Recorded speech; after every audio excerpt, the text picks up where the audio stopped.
presentamos 3 preguntas. El origen del mal. Y lo malo atrae, pero lo bueno perdura. 3 cuentos de León Tolstoy.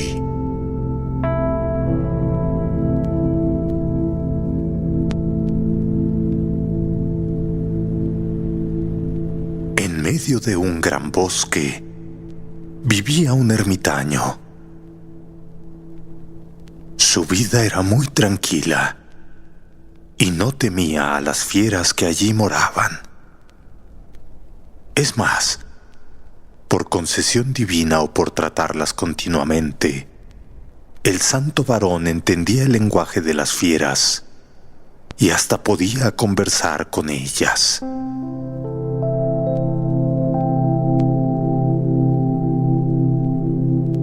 En una ocasión en que el ermitaño descansaba debajo de un árbol, se cobijaron allí para pasar la noche un cuervo, un palomo, un ciervo y una serpiente. A falta de otra cosa para hacer, y con el fin de pasar el rato, empezaron a discutir sobre el origen del mal.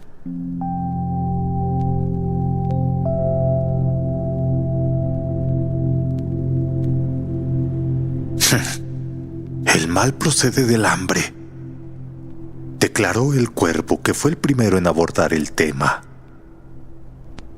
Sí, cuando uno come hasta hartarse, se posa en una rama, grazna todo lo que le viene en gana, y las cosas se le antojan de color de rosa. Pero amigos, si durante días no se prueba bocado, cambia la situación y ya no parece tan divertida ni hermosa la naturaleza. ¡Qué tristeza! ¡Qué intranquilidad siente uno! Es imposible tener un momento de descanso. Y entonces, si vislumbro un buen pedazo de carne, me abalanzo sobre él, ciegamente y sin pensar en nada más. Ni los palos, ni las piedras, ni los lobos enfurecidos serían capaces de hacerme soltar la presa. ¡Oh! ¿Cuántos morimos como víctimas del hambre? Sí, no cabe duda que el hambre es el origen del mal.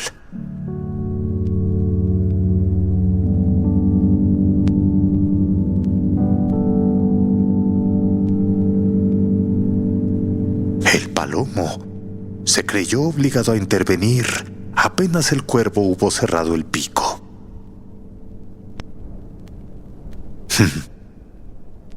Pues yo opino que el mal no viene del hambre, sino que viene del amor. Miren, si viviéramos solos, sin hembras, sobrellevaríamos las penas. Pero si vivimos en pareja y amamos tanto a nuestra compañera que no hallamos un minuto de sosiego y estamos siempre pensando en ella. Por ejemplo, pensamos constantemente, ¿habrá comido?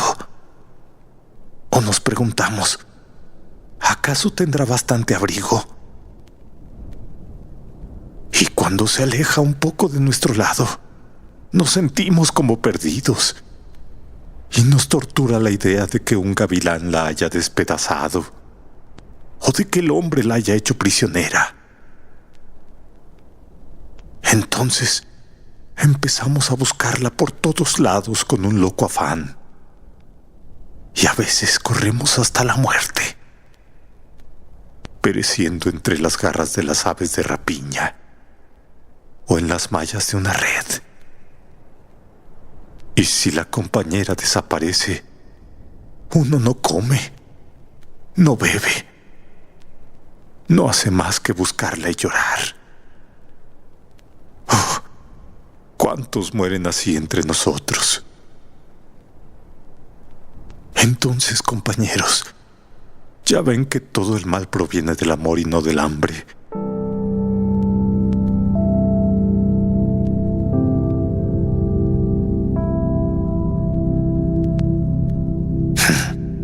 No, el mal no viene ni del hambre ni del amor, arguyó la serpiente. El mal viene de la ira. Si viviésemos tranquilos, no estaríamos buscando pendencia. Entonces todo iría bien. Pero cuando algo se arregla de modo distinto a como quisiéramos, nos arrebatamos. Y entonces todo nos ofusca. Solo pensamos en una cosa. Sí, descargar nuestra ira en el primero que encontramos. Y entonces, como locos, lanzamos silbidos y nos retorcemos tratando de morder a alguien. Sí, en tales momentos no se tiene piedad de nadie. Mordería uno a su propio padre o a su propia madre. Podríamos comernos incluso a nosotros mismos. Y el furor acaba por perdernos. Entonces, compañeros, sin duda alguna, todo el mal viene de la ira.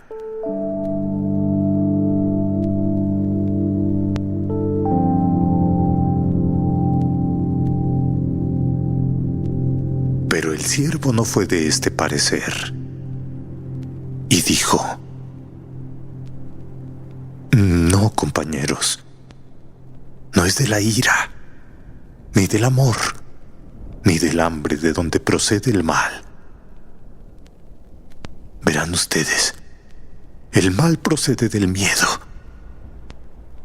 Si fuera posible no sentir miedo, todo marcharía bien.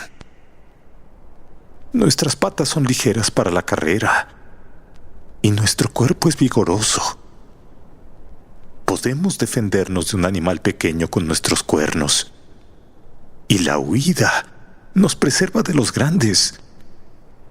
Pero es imposible no sentir miedo. Sí, apenas cruje una rama en el bosque o se mueve una hoja, entonces temblamos de terror. El corazón nos palpita como si se fuera a salir del pecho. Y entonces echamos a correr.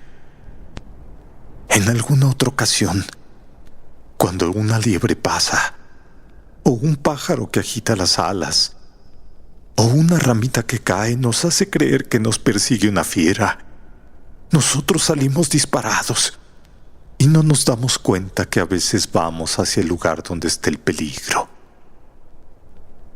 En algunas ocasiones, para esquivar a un perro, vamos a dar con el cazador. Otras, enloquecidos de pánico, corremos sin rumbo y caemos por un precipicio donde nos espera la muerte. Sí, compañeros, dormimos preparados para echar a correr. Siempre estamos alerta, siempre llenos de terror. Y como se darán cuenta, así no se puede disfrutar de la tranquilidad, y mucho menos se puede disfrutar de la vida. Por eso es que deduzco que el origen del mal está en el miedo.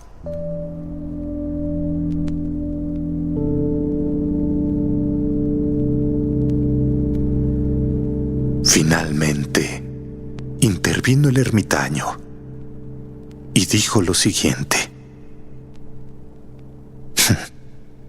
compañeros, no es el hambre, el amor, la ira ni el miedo la fuente de nuestros males. Piénsenlo. Es nuestra propia naturaleza, pues ella es la que engendra el hambre, el amor, la ira y el miedo. Fin.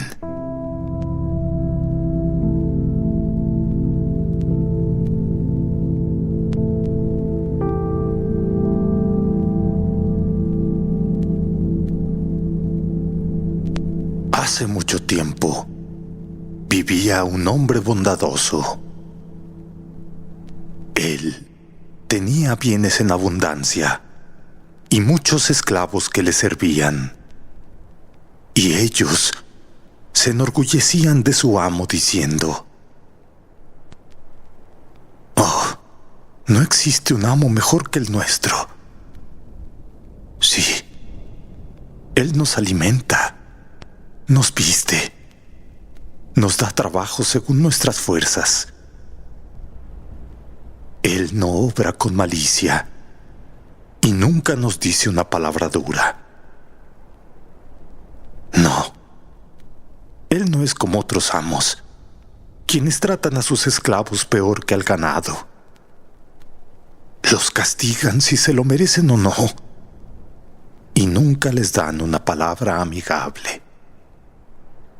Él desea nuestro bien y nos habla amablemente. No podríamos desear una mejor vida».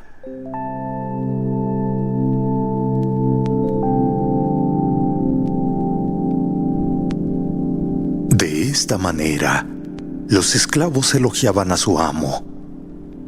Y el diablo, sabiendo esto, estaba disgustado de que los esclavos vivieran en tanta armonía con su amo. Entonces, el diablo se apoderó de uno de ellos. Sí, un esclavo llamado Aleb, y le ordenó que sedujera a sus compañeros.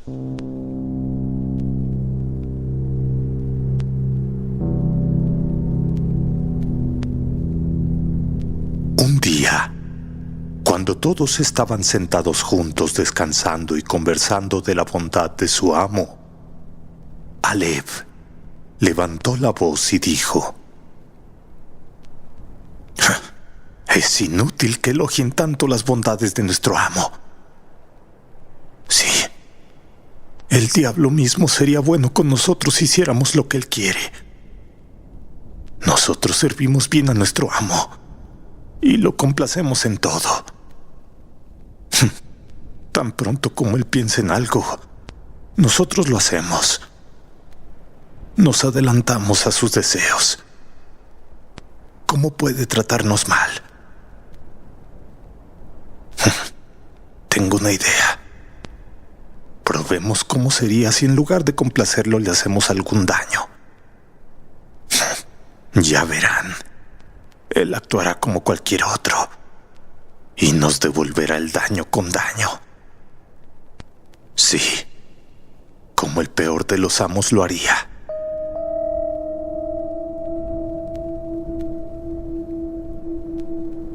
Los otros esclavos comenzaron a discutir lo que Aleb les había dicho, y al final hicieron una apuesta.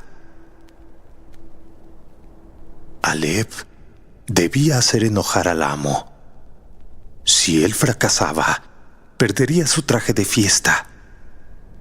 Pero si tenía éxito, los otros esclavos le darían a Aleb los suyos. Además, él prometió defenderlos contra el amo y liberarlos si ellos eran encadenados o enviados a prisión. Entonces, habiendo arreglado la apuesta, Aleb estuvo de acuerdo en hacer enojar al amo la mañana siguiente.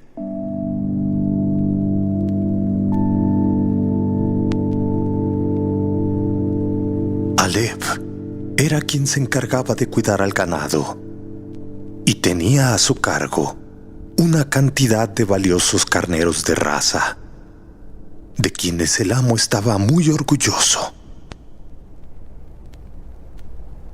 A la mañana siguiente, cuando el amo trajo a algunos visitantes al recinto de los animales para mostrarles un valioso carnero, Aleb guiñó un ojo a sus compañeros y les dijo: Miren ahora cómo haré para enfurecerlo». Todos los esclavos se reunieron. Algunos miraban por la puerta y otros sobre la cerca. mientras el diablo se trepaba a un árbol cercano para mirar cómo hacía su sirviente el trabajo.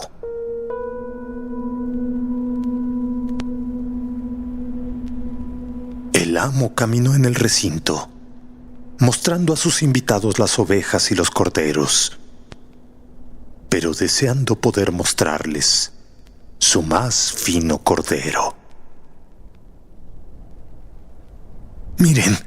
Miren todo esto.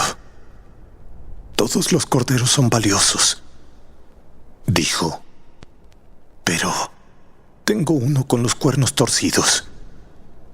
Ese es inapreciable. Sí, lo estimo como si fuera la luz de mis ojos. Asustado por los extraños, el carnero corría por el recinto. Por lo tanto, los visitantes no podían ver con claridad al cordero.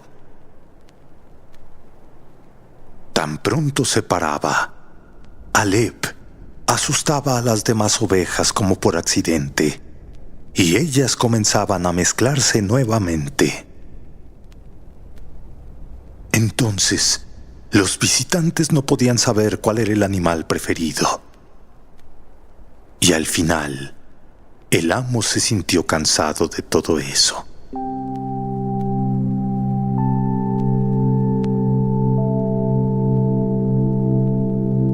Alep, querido amigo, por favor agarra nuestro mejor carnero para mí. Sí, ese, el único con los cuernos torcidos. Agárralo cuidadosamente y sosténlo quieto por un momento. Apenas el amo había dicho eso, cuando Alep se precipitó entre las ovejas como un león y agarró al valioso carnero. Lo tomó por la lana y luego lo agarró por la pata trasera izquierda. Y ante los ojos de su amo, se la torció bruscamente hasta que un ruido seco sonó.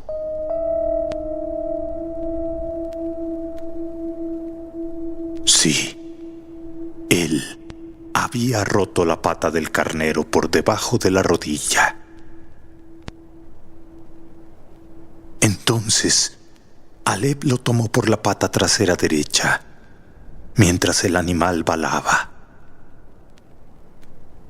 Los visitantes y los esclavos exclamaron un grito, y el diablo, sentado en el árbol, se regocijaba de lo bien que Alep había realizado la tarea.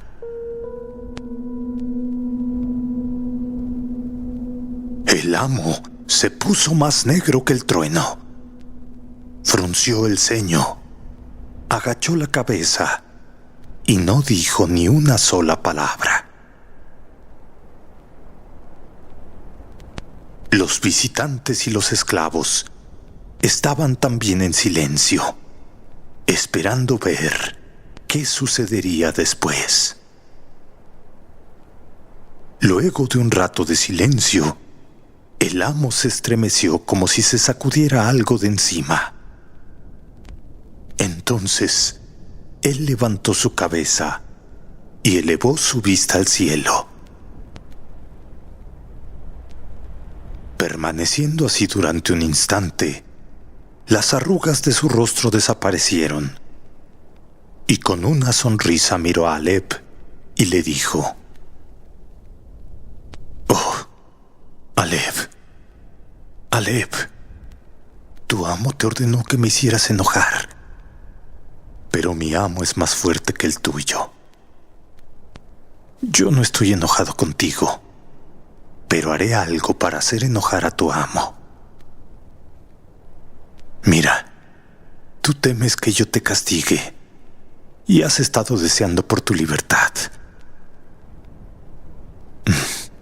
Debes saber, Alep, que no te castigaré, pero como tú deseas ser libre, aquí frente a mis invitados, yo te otorgo tu libertad. Sí, ve a donde quieras y lleva contigo tu traje de fiesta». Y el buen amo regresó a la casa junto a sus invitados. Pero el diablo, rechinando sus dientes, cayó del árbol y se hundió en la tierra.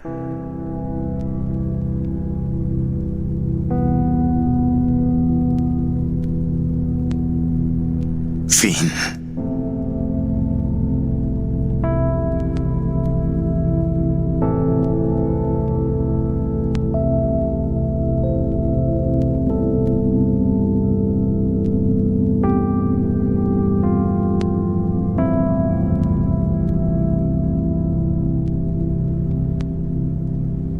Hace mucho tiempo, a un rey se le ocurrió una vez que si supiera siempre el momento oportuno para empezar todo, si supiera a quiénes debía escuchar y a quiénes debía evitar, y sobre todo, si supiera siempre qué era lo más importante que debía hacer, entonces nunca fracasaría en nada que emprendiera.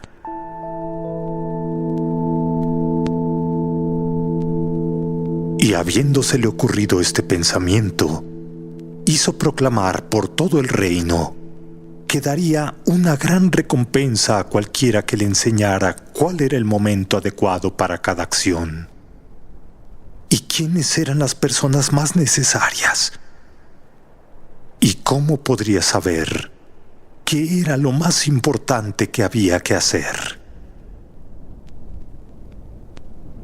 Entonces acudieron al rey hombres eruditos, pero todos respondieron a sus preguntas de manera diferente.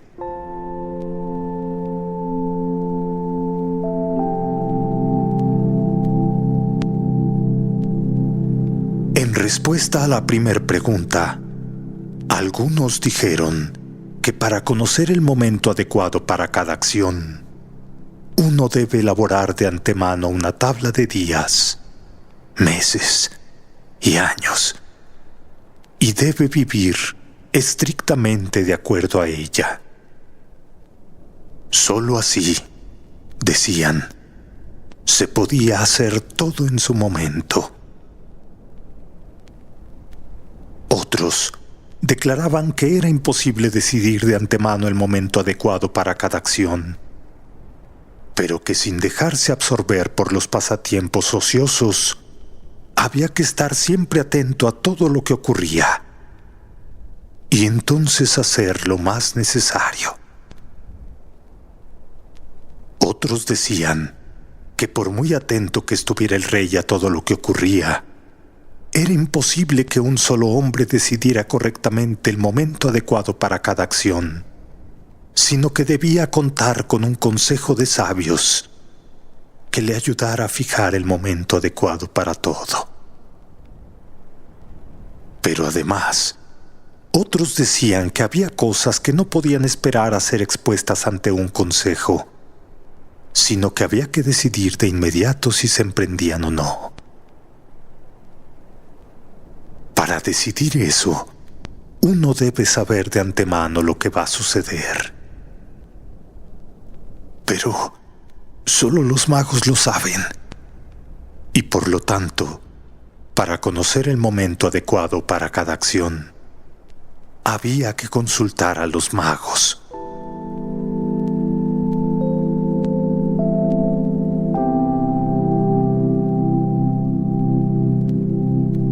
Igualmente variadas fueron las respuestas a la segunda pregunta.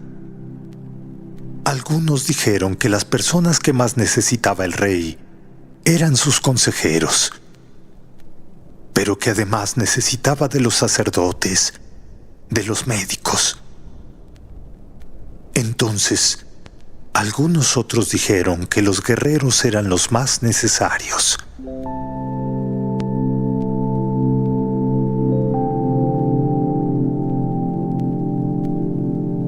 A la tercera pregunta, sobre cuál era la ocupación más importante, algunos respondieron que lo más importante del mundo era la ciencia. Otros dijeron que la habilidad en la guerra. Y otros de nuevo, que era el culto religioso.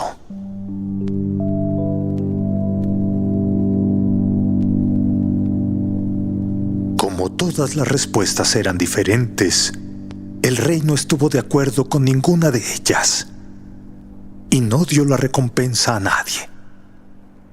Pero aún deseando encontrar las respuestas correctas a sus preguntas, decidió consultar a un ermitaño, ampliamente conocido por su sabiduría.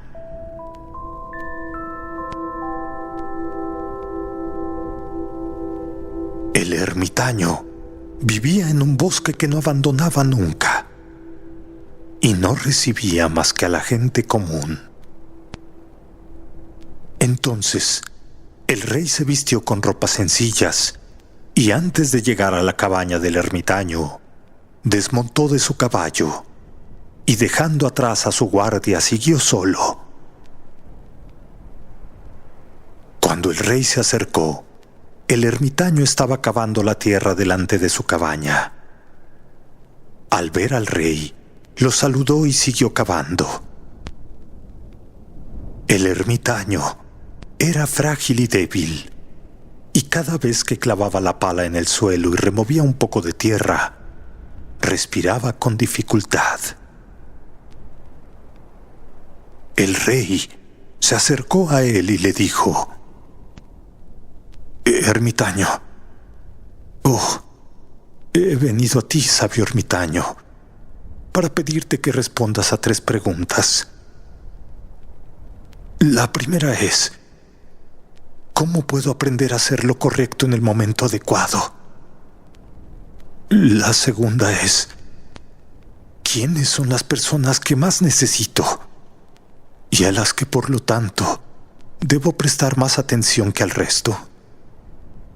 Y la tercera es: ¿qué asuntos son los más importantes y necesitan mi primera atención?» El ermitaño escuchó al rey, pero no respondió nada.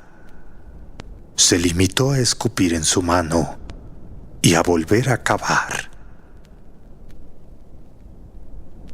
«Oh, ya veo.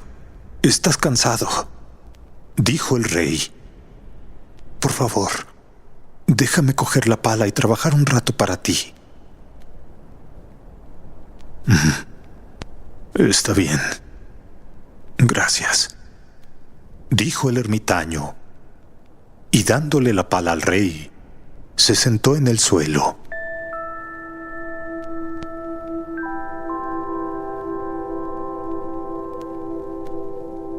Cuando hubo cavado 2 camas, el rey se detuvo y repitió sus preguntas. Pero el ermitaño no respondió. Se levantó, extendió la mano para coger la pala y dijo: «Ahora descansa un poco y déjame trabajar». Pero el rey no le dio la pala y siguió cavando. Pasó 1 hora y otra, y el sol comenzó a ocultarse tras los árboles. Entonces, el rey por fin clavó la pala en la tierra y dijo: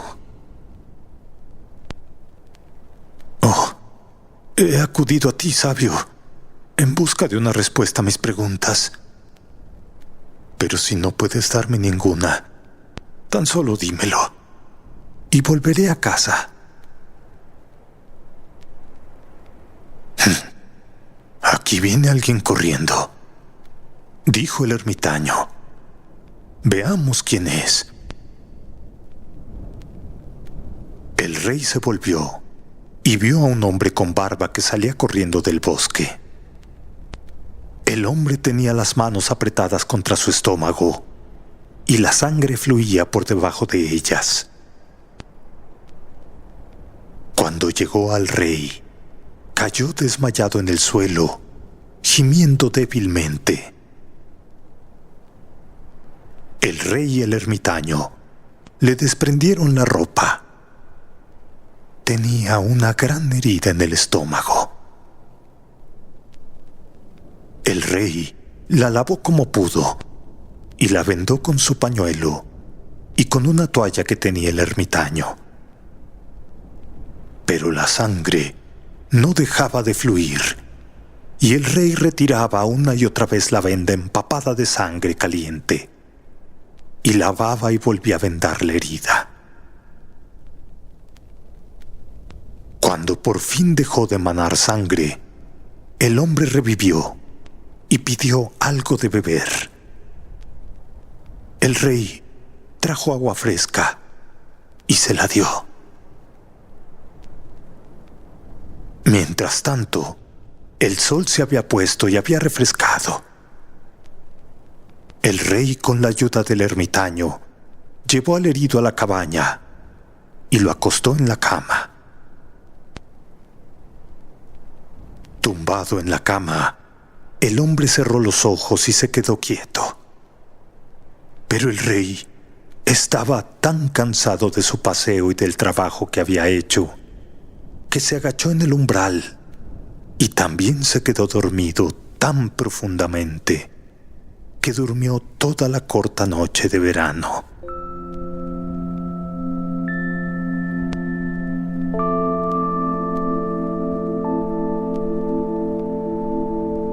Cuando se despertó por la mañana, pasó mucho tiempo antes de que pudiera recordar dónde estaba, o quién era el extraño hombre con barba que estaba acostado en la cama y lo miraba atentamente con ojos brillantes.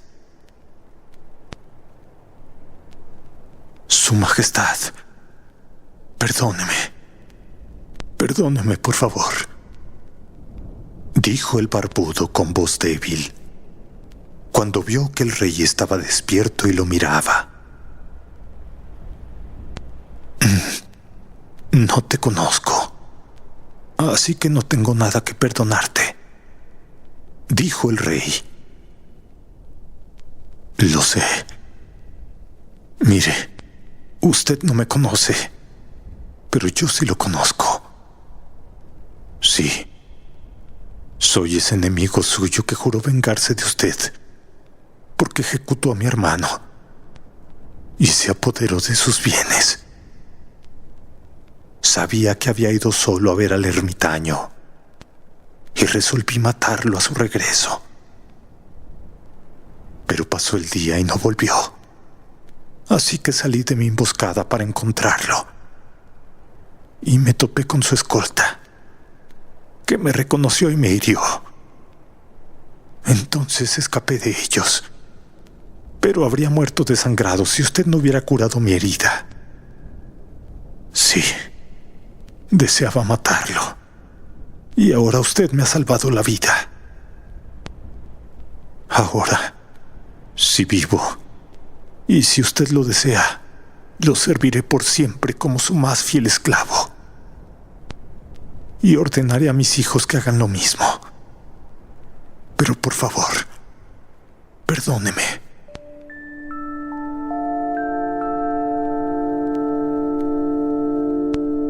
El rey se alegró mucho de haber hecho las paces con su enemigo con tanta facilidad y de haberle ganado como amigo. Entonces, no solo le perdonó, sino que dijo que enviaría a sus criados y a su propio médico para que le atendieran, y prometió devolverle sus bienes.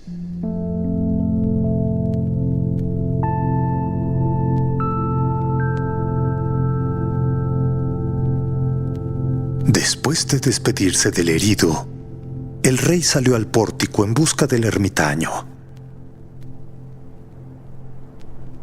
Antes de marcharse, quiso pedir una vez más una respuesta a las preguntas que había formulado. El ermitaño estaba afuera, de rodillas, sembrando semillas en los lechos que habían sido cavados el día anterior. Entonces, el rey se acercó a él y le dijo: «Oh, por última vez, te ruego que me respondas a mis preguntas, sabio». «Ya te he contestado», dijo el ermitaño, todavía agachado sobre sus delgadas piernas, y mirando al rey que estaba de pie ante él.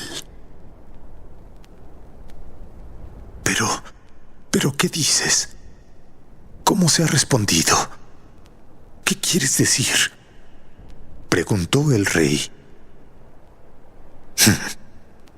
¿Acaso no ves?, respondió el ermitaño. Mira, si ayer no te hubieras compadecido de mi debilidad y no hubieras cavado esos lechos para mí, sino que hubieras seguido tu camino, entonces ese hombre te habría atacado y te habrías arrepentido de no haberte quedado conmigo. Así que el momento más importante era cuando cavabas los lechos, y yo era el hombre más importante, y hacerme el bien era tu asunto más importante. Después, cuando aquel hombre corrió hacia nosotros, el momento más importante fue cuando le atendiste, pues si no le hubieras vendado las heridas, habría muerto sin haber hecho las paces contigo. Así que él era el hombre más importante, y lo que hiciste por él fue tu asunto más importante. Entonces, recuerda pues que solo hay un momento importante. Ahora. Sí, el ahora. Este es el momento más importante, porque es el único en el que tenemos algún poder. El hombre más necesario es aquel con el que te encuentras, pues nadie sabe si alguna vez tendrás trato con algún otro. Y el asunto más importante es hacerle el bien, porque solo para eso fue enviado el hombre a esta vida.